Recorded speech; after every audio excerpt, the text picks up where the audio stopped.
Wages. Today's scripture and insight. Genesis chapter 38 verses 16 to 23. He went over to her and said, "Come, let me sleep with you," for he did not know that she was his daughter-in-law. She said, "What will you give me for sleeping with me?" "I will send you a young goat from my flock," he replied. But she said, "Only if you leave something with me until you send it." "What should I give you?" he asked.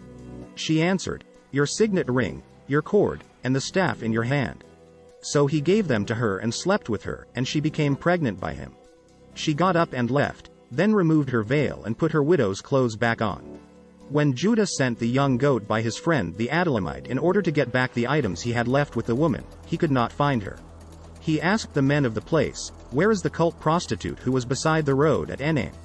"There has been no cult prostitute here," they answered. So the Adullamite returned to Judah, saying, "I couldn't find her, and besides, the men of the place said, 'There has been no cult prostitute here.'" Judah replied, "Let her keep the items for herself. Otherwise we will become a laughingstock. After all, I did send this young goat, but you couldn't find her." Wages, whether for prostitution or any other transaction, were often given in pledges in those days.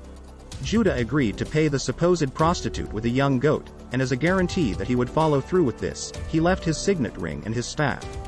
Both would have had markings uniquely identifying Judah as their owner. So when Judah was unable to retrieve his belongings, he knew he was liable to become a laughingstock. His lack of impulse control had given someone the power to blackmail him. Please share, like, subscribe.